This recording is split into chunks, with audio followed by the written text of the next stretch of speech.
Marcus thought the woman revving that Harley in his driveway was a stranger until she turned around, and he saw his wife's eyes staring back at him through the dust and exhaust smoke. The duffel bag slipped from his shoulder and hit the concrete.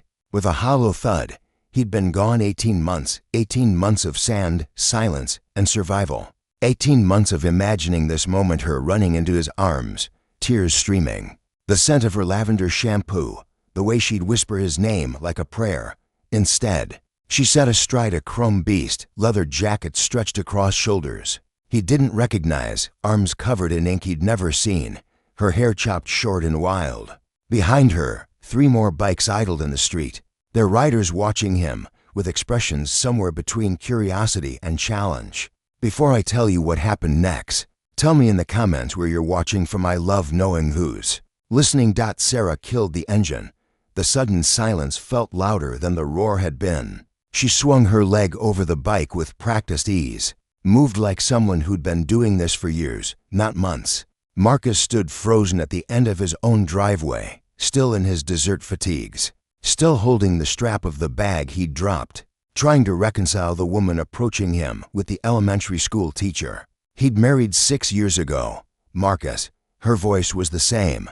That, at least, hadn't changed. Sarah. What? He gestured vaguely at everything: the motorcycle, the leather, the strangers in his street, the entire impossible scene. What is this? She stopped 3 feet away, close enough to touch, far enough to feel like an ocean stretched between them. It's who I am now. The words hit him harder than any insurgent's fist ever had. He'd survived firefights and explosions. He'd pulled friends from burning vehicles and held their hands as they died. But nothing had prepared him for the look in his wife's eyes right now. Not anger, not shame, just certainty. One of the bikers cut his engine and climbed off. Tall guy, maybe 50, with a gray beard and eyes that had seen things. Marcus's hand instinctively moved to his hip where his sidearm would have been if he were still. Overseas, the man noticed, raised his hands slowly, palms out. Easy, soldier, name's Bear. We're just here for support. Support for what? Marcus's jaw tightened. For stealing my wife. Nobody stole anyone. Sarah's voice had an edge now. You left, Marcus. You chose to go. I chose to serve our country. We talked about this, you said. I said I'd wait. She cut him off, and her eyes glistened. But no tears fell, and I did. For months I waited. I kept teaching. I kept our house. I kept watering your tomato plants and sleeping on my side of the bed, even though it felt like a canyon. And then Mrs. Patterson next door, you remember her? She had a stroke. Her son came to clean out her garage and found her motorcycle just sitting there. A 1983 Sportster that hadn't run in 20 years. Marcus stared at her, trying to understand where this was going.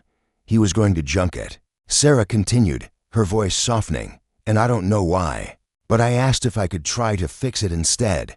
Something about it called to me. Maybe because it was broken and forgotten, and I felt. She paused, swallowed hard. I felt the same way. The street had gone quiet.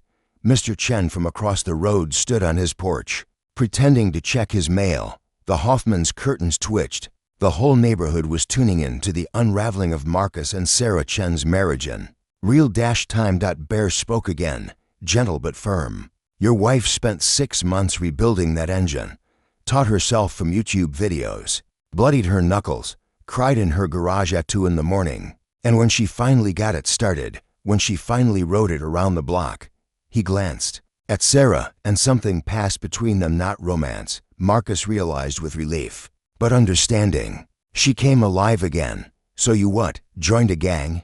Marcus heard the bitterness in his own voice and hated it. We're not a gang.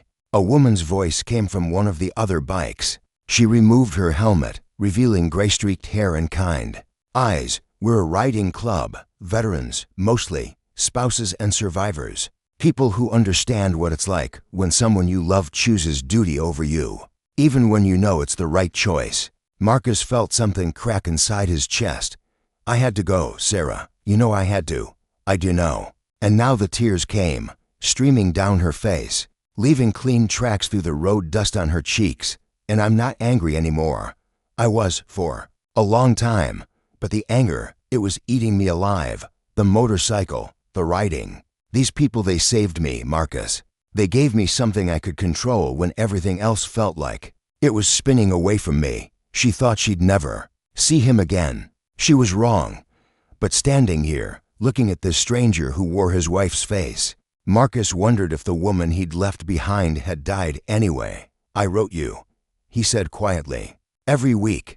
I got them. I kept them all. They're in a box under our bed. She stepped closer now, close enough that he could smell motor oil and leather, and underneath it, faint but still there, lavender. But letters aren't a person, Marcus. Letters can't hold you when you wake up screaming from nightmares. Letters can't sit with you in an empty house that feels like a mausoleum. Bear cleared his throat. We'll give you to some space. He gestured to the others, and they started their engines with a rumble that vibrated through Marcus's bones. But before they pulled away, Bear looked at Marcus with an expression that was pure command, the kind of look one soldier gives another. She's one of us now. You hurt her. You answer to all of us. Clear. Marcus should have been offended, should have thrown a punch. Instead, he just nodded, because he understood. These strangers had done what he couldn't. They'd been there. The bikes rolled away, leaving Marcus and Sarah alone in the driveway of their house that no longer felt like home. I don't know how to do this, Marcus admitted, and his voice cracked. I don't know who you are anymore. I don't know who you are either. Sarah wiped her face with the back of her hand, leaving a smear of mascara across her cheek. You left a 23-year-old kid who played Call of Duty and thought war was heroic. You came back. She studied his face, the new lines around his eyes, the scar on his jaw, the way he held himself like he was always ready for something to explode. You came back different too. They stood there, to transform people in the wreckage of their old life. Then Sarah did something Marcus didn't expect. She laughed, not a bitter laugh, not a sad one, just tired, real. We're a mess, she said. Yeah. Marcus agreed. We really are. Want to come inside? I kept your tomatoes alive. They're producing like crazy. It wasn't a grand romantic gesture. It wasn't forgiveness or reconciliation or any of the things the movies promised. It was just an invitation to start figuring out what came next. Marcus picked up his duffel bag. I'd like that. As they walked toward the house, Sarah paused at the garage door. You want to see it? The bike. He did. Not because he understood it yet. Not because he wasn't still reeling from everything that had shattered and shifted. But because it mattered to her. And maybe that's where healing started, not in grand gestures, but in small ones. In saying yes when it would be easier to say no. In looking at the thing your partner became while you were gone. And trying to understand instead of judge. The Sportster sat in the garage like a statement.